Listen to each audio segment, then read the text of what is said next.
Bienvenidos a Cruce de Palabras por Telesur. Soy Luis Hernández Navarro y para platicar sobre el crucial y dramático tema del agua, en lo particular en México, está con nosotros el doctor Francisco López Bárcenas.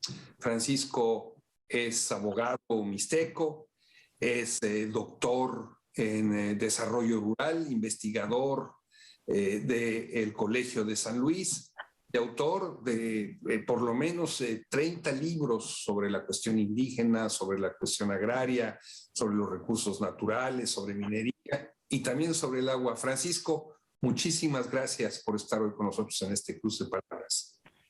Muchas gracias, Luis. Muchas gracias a Telesur y un saludo al auditorio. Francisco, acabas de publicar un nuevo libro que se llama Dichos y mitos del agua. Un título muy sugerente. ¿En qué consiste esta obra? Sí, mira, es un libro que publiqué junto con la poeta Irma Pineda Santiago. Hicimos una convocatoria abierta a todos los que quisieran participar. Participaron alrededor de 60, 70 autores de dichos y mitos de más o menos 21 lenguas. Es un libro multilingüe en ese sentido, porque vienen en castellano y vienen en español. Pues mira, cuando lanzamos la convocatoria teníamos en la cabeza varias cosas, entre ellas que los mitos y los dichos que existen, y en particular del agua, pues encierran un conocimiento profundo que es muy desdeñado. Los que piensan que la ciencia es la única manera de producir conocimiento verdadero y útil, pues desdeñan mucho esto, y nosotros al contrario pensamos que ahí hay un conocimiento fuerte. También otro de los objetivos era que escribir los dichos y los mitos sobre el agua pues tiene un sentido político de reivindicación, no solo del agua, sino también de la lengua en la que se escriben, ¿no? Entonces, estas ideas nos llevaron a pensar que recoger dichos y mitos sobre el agua, pues una manera también de hacerla presente, ver el drama que se cierne sobre ella en estas épocas y pues para ponerlos a la vista de todo mundo, ¿no? Es crear conciencia, básicamente, diría. Entre estos mitos y dichos que tú y la poeta Irma Pineda recogen en el libro, Francisco, ¿destacarías algunos en particular? Bueno, sí, mira, hay unos que a mí me han... Bueno, en general se trata de dichos y mitos no muy conocidos, ¿no? De hecho, desde los que ya son muy conocidos y nos llegaron no los incluimos. Y tampoco incluimos trabajos que no eran propiamente dichos o mitos, ¿no? Pero recuerdo uno, dice, es mazateco, dice, nunca lleves tanta agua si no has de poder cargarla. A mí me llama la atención porque creo que refleja mucho esta idea de los pueblos de producir para vivir, no para acumular, no para llenar bodegas ahí de alimentos y que después no sabe uno qué hacer con ellos. Obviamente porque se piensa que se pueden llevar al mercado. Hay otro, es maya, lo recuerdo muy bien, dice, el agua está hecha de emociones. De emociones. De emociones. Y a veces se sale por los ojos. Entonces, hay de estos, hay variedad, y son poco conocidos, pero a mí se me hacen hasta poéticos, ¿no? Mucha poesía, pues sí. Sí, popular además. Entonces, pero insisto en lo que yo ya decía, creo que el conocimiento profundo que hay sobre ellos, pues, pues es muy importante. En el libro podemos encontrar dichos incluso sobre este tema que ya todo el mundo lo reconoce, ¿no? El agua como mitos de origen de los pueblos mesoamericanos. Ese es un dato muy interesante. Pero también el agua como un ser divino que tiene vida, ¿no? En los pueblos mesoamericanos, en los pueblos mexicanos en este caso, pues se recoge mucho la idea de que hay un dueño del agua, que no es Bonafont, ni es Coca-Cola, ni es la Nestlé, no, son seres divinos que cuidan el agua y que castigan o premian a quien o la maltrata o la cuida. Entre nosotros, entre los New Sabi, entre los mixtecos, hay un ser que se llama el Tabayucu. Es una palabra que algunos dicen que no tiene significado propio. Yo creo que sí. Ta es tata, es padre, ¿no? Ba es bueno y yuku es el monte. Yo traduzco esto y a muchos lo traducimos así como el hombre que cuida que al monte le vaya bien, ¿no? Entonces, suele suceder, de hecho a mí me sucedió de muy niño, cuidando vacas, que me dormí en un poquito de agua y pues se perdieron las vacas, la gente fue a buscar, del pueblo fue a buscar las vacas y después me fue a buscar mi alma, porque decían que como me dormí pues en el ojo de agua, pues seguramente el caballuco se había llevado mi alma. Se hizo un ritual. Entonces, hay toda esta mitología, hay un conocimiento muy fuerte sobre el uso del agua en términos de cuándo se puede comenzar a sembrar. Ahora, con esto del cambio climático, hay un problema fuerte porque las lluvias no llegan tan temporalmente como antes llegaban, ¿no? Pero sigue habiendo esto. Y se puede ver como medidor del tiempo, incluso pensando en el momento en que se pide agua, que es 25 de abril o 3 de mayo, ¿no? Y también cuando terminan las siembras. De hecho, si uno se profundiza en esto, hay fiestas de los pueblos que son de aguas y fiestas de los pueblos que son de secas. Entonces, todo un conocimiento que hay alrededor del agua y que yo considero que en estos mitos, bueno, la compañera Irma también, y estos dichos, pues nos pueden enseñar muchísimo, ¿no? Hace un momento decías que muy probablemente estos dichos y mitos tienen un sustrato de origen mesoamericano. Estamos hablando de sociedades que en muchas partes de Mesoamérica eran básicamente sociedades hidráulicas que se construyeron alrededor de grandes obras hidráulicas. Sí, yo estoy convencido de eso. Puede uno ver los mitos que hay en Guatemala, en Nicaragua, muy parecidos a los de acá, a México, ¿no? Y que es muy probable que no sean mitos en el sentido de que se les nombra ahora como una idea imaginaria, ¿no? Yo creo que hay más bien un conocimiento recreado, ¿no? De cómo se ha ido transmitiendo oralmente algo pues que es producto de la experiencia. Danielle Deveuve es una antropóloga francesa que ha vivido muchísimo tiempo entre los Mepa en el estado de Guerrero, y ella ha recogido evidencia de que eso que llamamos mito, como por años y por años hubo gente dedicada exclusivamente a ver cómo cambiaba el tiempo.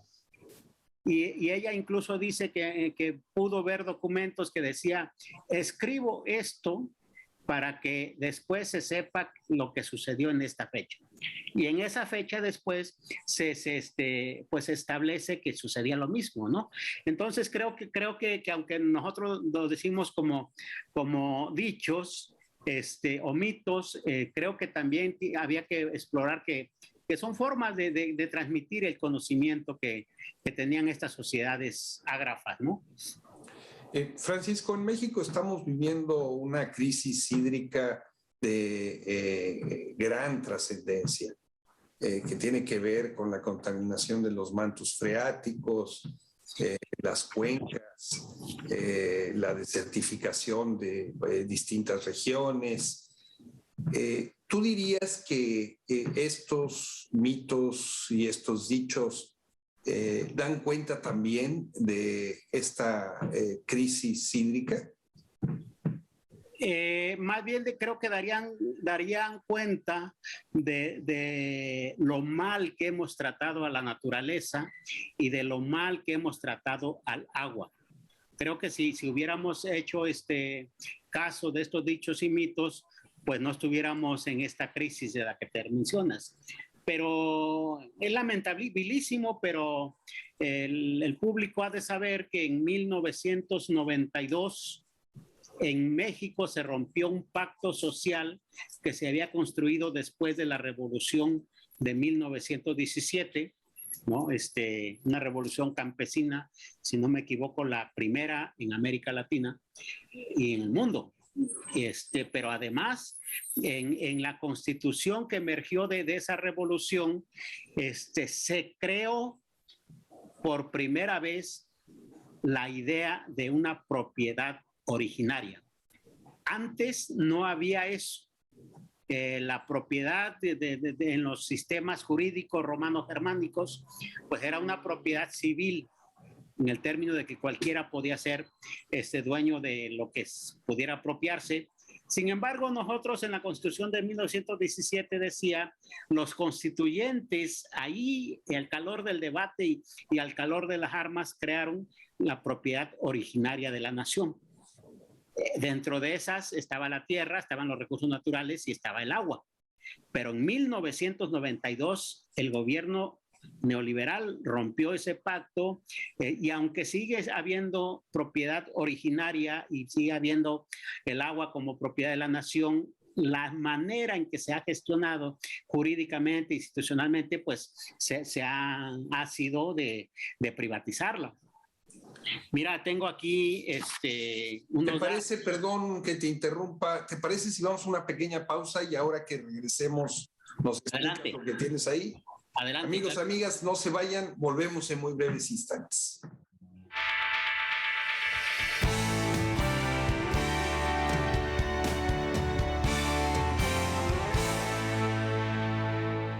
Estamos ya de vuelta en este cruce de palabras por Telesur, conversando con el doctor Francisco López Bárcenas, investigador del Colegio de San Luis, abogado ONUSABI, gran conocedor de la problemática del llamado oro azul. Francisco, nos estabas explicando antes del corte toda esta crisis hídrica que había roto un punto fundamental del pacto social emergido de la Revolución Mexicana de 10-17. Sí, decía que las evidencias de esa ruptura del pacto social pues se muestra en cómo está distribuida actualmente el agua.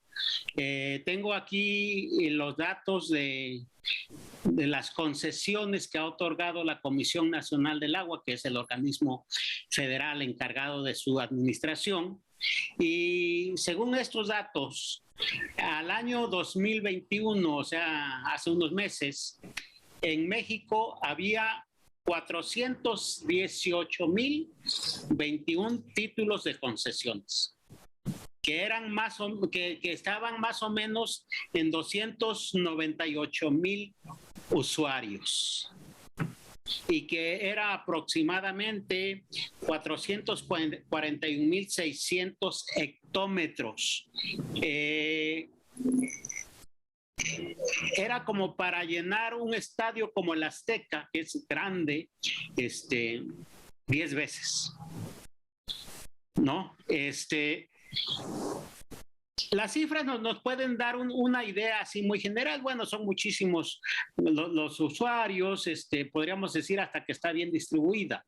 Cuando uno ya va a ver quién en concreto tiene estas concesiones, se encuentra con que la tienen la agricultura industrial, o sea, la de exportación, la tienen la industria automotriz, más recientemente la industria minera, ¿no? las cerveceras, ¿no? Y entonces, pues ya el desequilibrio en la distribución del agua, pues ya queda bastante evidente. Si uno se va a mirar a los pueblos indígenas y el agua, el dato es otro, porque aunque no hay datos oficiales de cuánto territorio ocupan los 68 pueblos que existen en México, sí se sabe que es alrededor del 17% del territorio nacional. Bueno, en ese 17% del territorio nacional se capta al año más o menos el 23% del agua. Es muy interesante. Pero de estos, otra vez, según la Comisión Nacional del Agua, existen 79.500 puntos de donde se extrae oficial legalmente agua y más o menos 59.300 concesiones, que corresponderían más o menos a 46.800 usuarios. Más o menos se mantienen las cifras en términos nacionales, en porcentajes, pero de estas concesiones, ni una pertenece a pueblos indígenas. Por una simple razón, ni una, porque pues la Comisión Nacional del Agua no reconoce a los pueblos indígenas como sujetos de derecho. Ahora, hay un dato muy interesante. Si uno ve, por ejemplo, la agricultura del noroeste de México, que es la de exportación, ¿no? En los valles de Culiacán, los valles del Fuerte, el valle de Sonora, pues es agua que se capta en la Sierra Tarahumara con los rarámuros. Pasa por los yaquis y por los mayos y llega a los campos. O sea, el agua que nace en territorios indígenas, pues los pueblos solamente la ven pasar, porque es tan alto, porque no hay obra de infraestructura para represarla y porque a nadie le importa además, ¿no? Piensan que el agua surge ahí porque pues, Dios así lo quiso y no ven el trabajo de relación cultural con la naturaleza y cosas de esto. Y esto lo que hace también es que se genere pues uno de los conflictos fuertes, ¿no? Porque primero en los lugares donde se capta el agua, pues no pueden aprovecharla.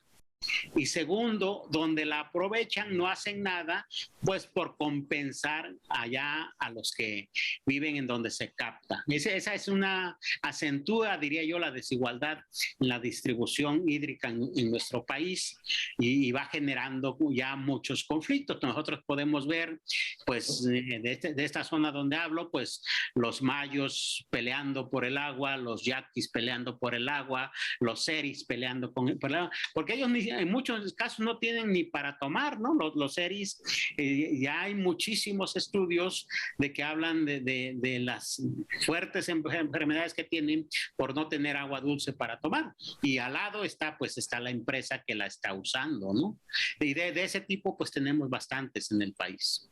O sea, estamos hablando de una verdadera guerra por el agua en México, sin exagerar.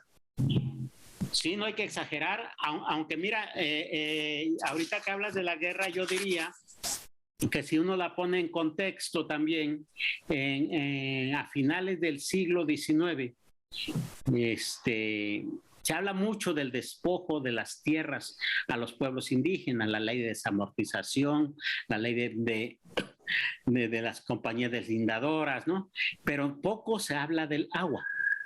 La guerra de los yaquis, la última guerra de los yaquis fue por el agua, porque estaban los primeros intentos de colonización de las tierras yaquis y una compañía gringa, la Richardson, pues se metió, pero ojo, y ellos querían formar pues colonias de extranjeros en Valle Yaqui, y para eso pues necesitaban agua. Eso detonó la última guerra de los yaquis. También por esos años, un poquito después de la intervención francesa en México, recordarás, Luis, Julio López se levanta en armas en Chalco y sus alrededores. Y la guerra fue por el agua. Eso ya está muy documentado. Y yo me he ido a ver los expedientes en el Estado de México. Está muy documentado que la guerra fue por el agua, no tanto por... Y recordarás también que en ese tiempo fue cuando se desecó el lago de Chalco, ¿no? Que es la misma época en que se intenta desecar el lago de Zacapu allá con los purépechas. O sea, había toda una política de secar lagos para ganar tierra para el cultivo. Eso también detonó. Y es la misma época en que en Morelos se comienzan también a pelear por el agua contra las haciendas, ¿no? Y recordar, creo que esto es importante porque finalmente la revolución de 1910 a la que hacía referencia hace un momento, la demanda zapatista no va a ser por tierra, o no va a ser solo por tierra. Uno lee el plan de Ayala, el artículo 6, y dice aguas, tierras, montes y aguas, que sería lo que uno ahora dice territorio, ¿no? Un poco más pues, pero ya se hablaba de tierras, montes y aguas en ese tiempo. Y efectivamente yo creo que hay una lucha muy fuerte, una guerra por el agua, por el control del agua. Vuelvo a los yaquis porque creo que es emblemático el asunto de la defensa del río Yaqui, pero también no hay que olvidar a los mayos que están ahí defendiendo el río Mayo, que dicho sea de paso, ya están secos prácticamente. Ahí se inauguró, el presidente actual inauguró una presa, la presa Bicentenario, ¿no? Que prácticamente dejó aislados a los pueblos Macurahue allá en Sonora.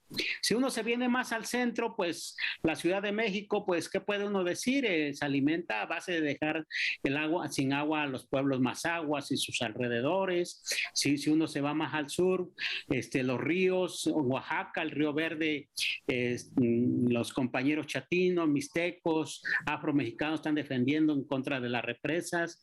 Si va a Chiapas va a suceder un poco lo mismo, aunque en Chiapas y Oaxaca hay otra historia ahí por las represas anteriores.